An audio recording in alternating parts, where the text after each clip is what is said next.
2009 Dodge Journey, going to replace the front disc brake pads, front brake rotors, front brake calipers. Same procedure on the same, each side is the same. 19mm lug nuts, left to loosen, right to tighten for all nuts and bolts, unless otherwise noted. Alright, so to get the tire off, you want to jack the vehicle up and use safety stands, protect yourself, and then you can go ahead and take the tire off. While it's on the ground, you could probably break these loose a turn or two. Left to loosen, right to tighten, as I always say. Probably said it before, I'll say it again. Break them loose a turn or two, and then jack the vehicle up, use safety stands, protect yourself, and we'll get the tire off.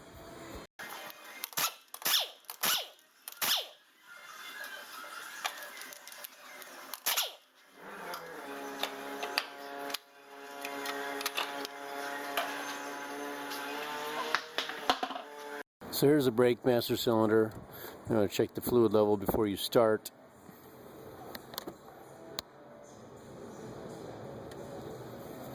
It doesn't look like it's overly full right now, but if you're collapsing pistons or something like that, pushing some fluid back up here, you just want to make sure you don't overflow it.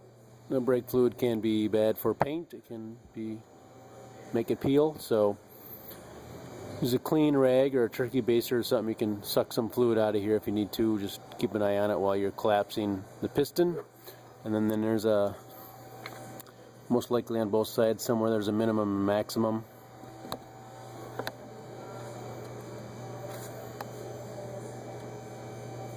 It says maximum there, so when you're topping your fluid off, that's your maximum level right there. So that's the brake master cylinder right there, the cap.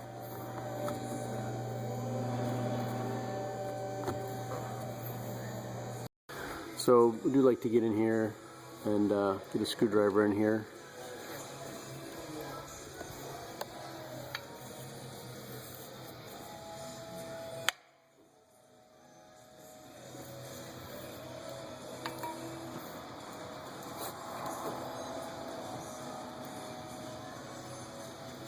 Collapse the piston some of the way or all the way, and we can check the slides.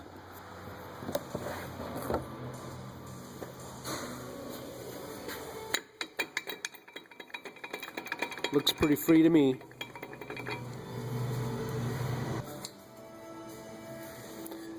Though the sizes don't matter too much right now, we got a 13mm for the caliper slide bolts for the caliper.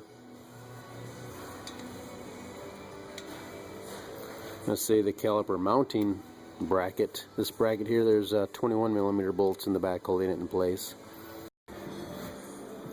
You turn the steering wheel or turn the steering wheel to make it easier to work for yourself.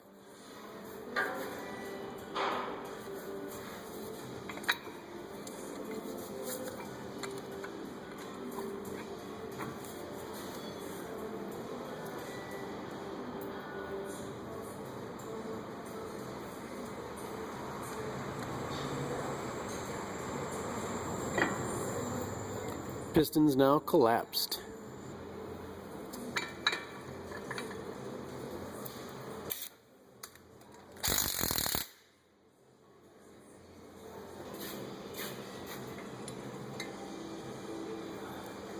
Using like a 15mm wrench to hold this.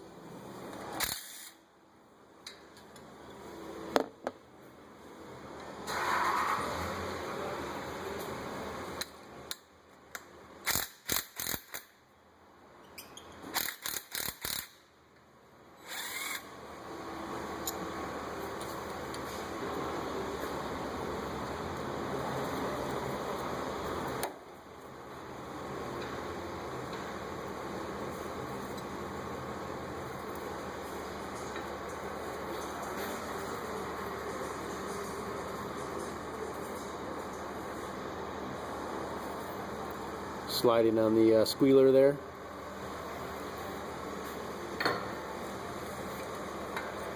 So some reasons to replace the caliper is maybe the slides are not quite operating right. Oh, you can see that. Well, there we go. These brake pads are wearing a little bit uneven. To the left is fatter than to the right. So you can see this is maybe more evident on this one. maybe. So again, the left, where the squealer is wearing more than on the right.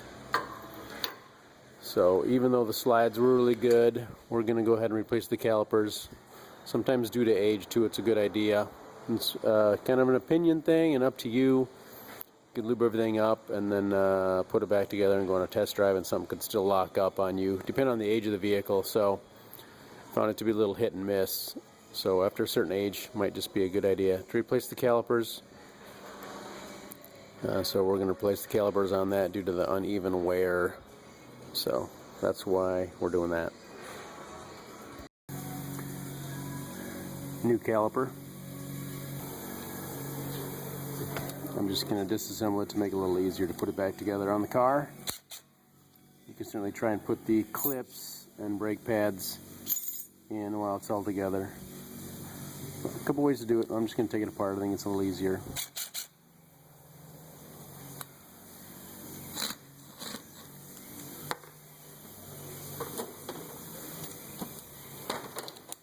See that aftermarket caliper, different bolt size.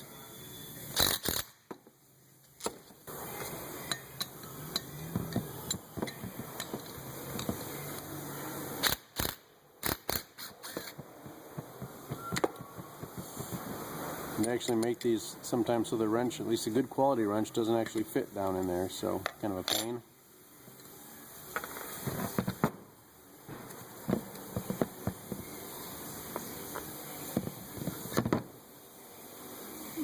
Actually just slide it off.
You of course can do that on the car.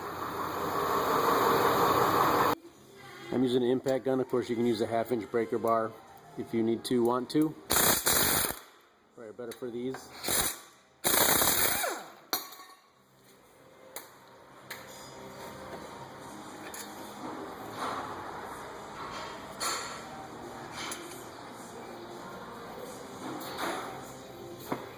Rotor should slide off. Then you want to have this machine smooth or replace it with a new one, most likely. If money is super tight, you can just throw brake pads on here and be on your way, but you're going to probably have noise issues, maybe some brake pedal pulsation issues, so best to machine it or replace it. If it doesn't come off, just go ahead and tap it a few times with a hammer. It should come off.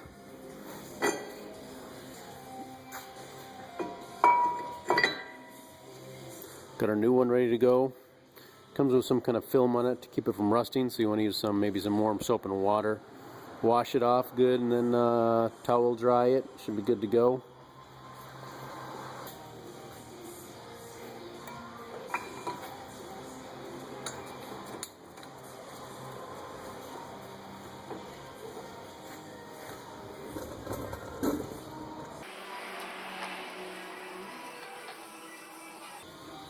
Try and start all nuts and bolts always by hand to start them so you don't strip threads.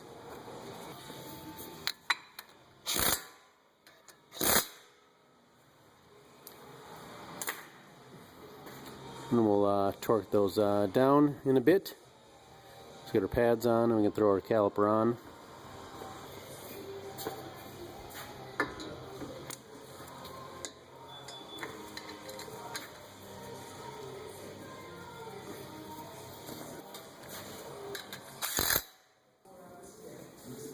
Make sure the bleeder screws up on top. If it's not going to be right, because you want the air to go to the very top.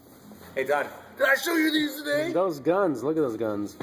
You got a conceal and carry weapon permit, so you're okay. Yeah, so you're good to go. No problem here.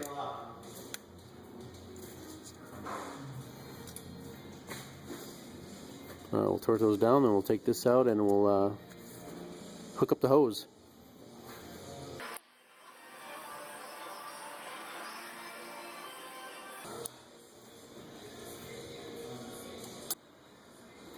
Alright, so for us, and we got a new banjo bolt and a couple new copper washers, gaskets for this, so got one on there already. We'll put the line on there, then we'll put our other fitting on there with the line in between. And for me, this is a 12 millimeter, so again, sizes don't matter too much because they'll just change on you, because the one on the vehicle right now is a 15 millimeter, so you can maybe break this loose while it's still mounted on the vehicle. At least break it loose and then snug it up a little bit, so when you do want to swap it, like right now, it'll be a little easier to come apart.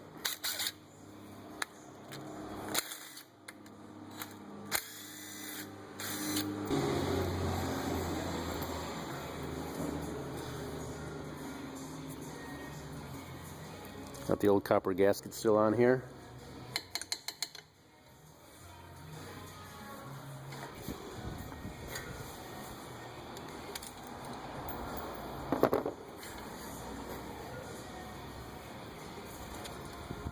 Give this a little wipe, cleaning.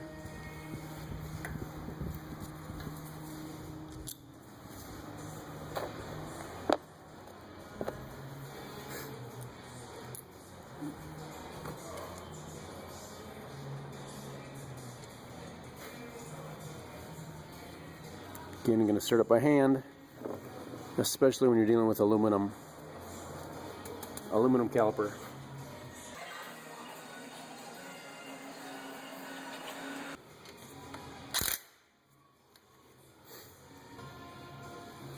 Just snugged it up, and then we'll get some torque specs here for you on these bolts. Alright, so we got 125 foot-pounds for the caliper mounting bracket back here, the 19 millimeters, 125. These are 26 foot-pounds right here, and then this is supposed to be 19 foot-pounds. And I'm going to guess probably the lug nuts are 100 foot-pounds. Then, and you want to tighten those in a crossing pattern.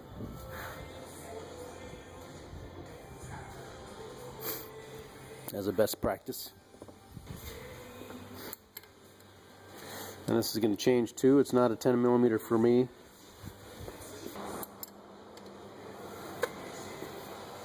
So open this up half a turn or a turn. Do what's called gravity bleeding. Then just the gravity will should suck some of this out in a minute or two, and then we can tighten it up. And of course you want to do this for both sides, and then when you're done you can bleed the calipers, gravity bleed them on both sides as step one basically.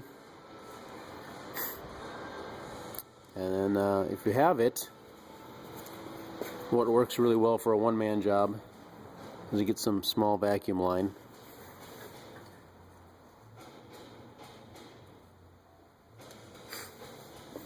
Put it on the end of the bleeder, and then get yourself a bottle of brake fluid. Stick this all the way in, and then you can pump the brakes and it'll push the air out, but when you let the brake pedal back up, it'll suck fluid in, so you'll never be sucking air in. So you put this in a bottle and maybe pump it 5 or 10 times. It should be probably 10 times, probably really close to being totally bled. There should be no air in the system.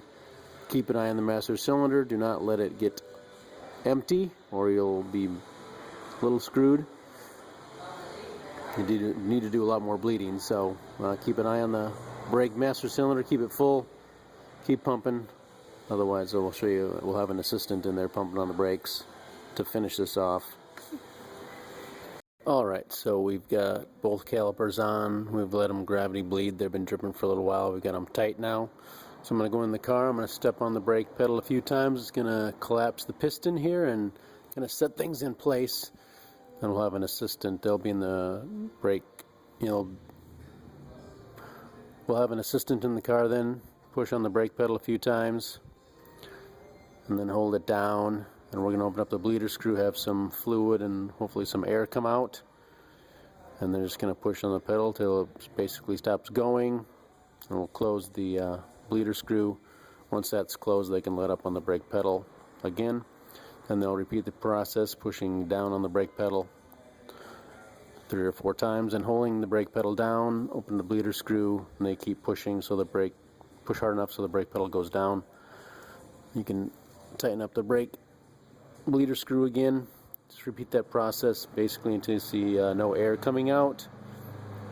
Usually 3 times is usually good after a good gravity bleed. Kind of depends on the vehicle. So that's the plan. So an assistant is now inside pumping the brakes. Okay. Yep, go ahead. You're holding it down? Yeah. Alright. And we'll loosen this up here.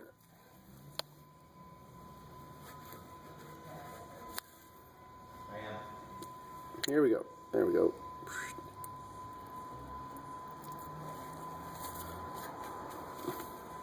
Okay, pump it.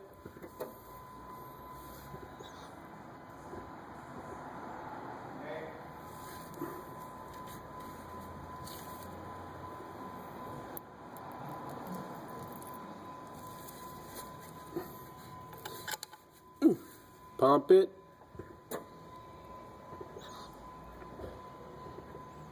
Okay.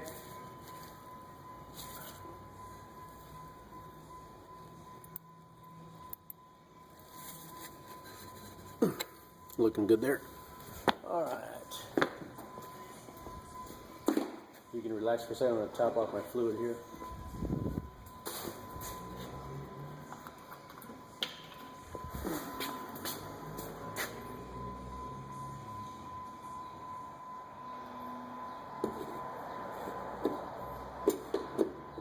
Go ahead and pump it. Okay. Boom, right there, huh? Yep.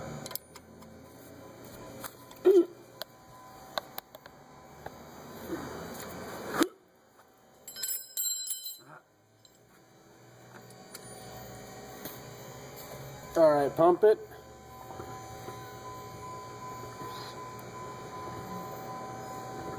Okay. And pump it.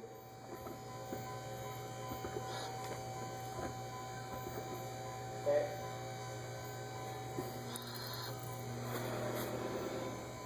All right, that's good, thanks. So we can probably wash this off with some water. I'm going to clean this off with some water. Top off the brake fluid as needed, as we've shown previously, and then you probably want to come back. And after this is all clean, hopefully dry, then you may want to have someone step on the brakes, crawl underneath here, or turn the wheel so you can see this. Just make sure nothing's leaking on both sides. Just double check your work to make sure nothing's leaking. So, or if you have brake clean, get some brake clean, clean it off, and then right after this bleeding procedure, you can clean it off and have someone step on the brakes, get some pressure built up, and see if it's leaking.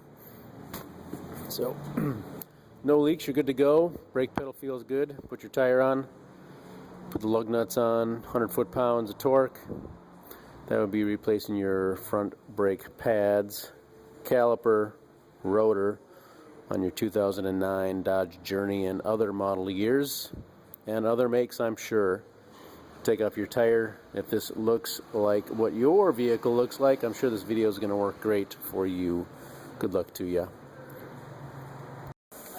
So to do the job on the Dodge Journey brakes, you need maybe a nice selection of ratchet and sockets, metric sockets, and then maybe even breaker bars. So this goes up to 100 foot-pounds, this torque wrench. This goes up to 250. So we got 125, so we can't just use this one. But if you only have one, or you don't have the money for all that, I'm sure just getting one of these and then going up to like 95 and then taking that off and going with your own brute strength a little tighter, I'm sure it'll be fine for you.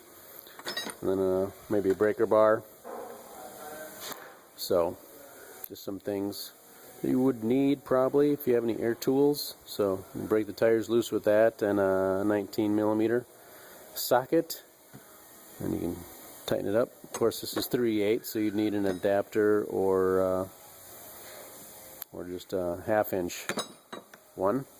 So this is like from 20, I think, 20 or 25 up to 250. So that would work.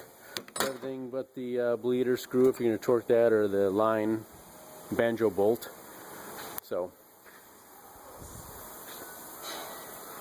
tools, and then a selection of wrenches probably.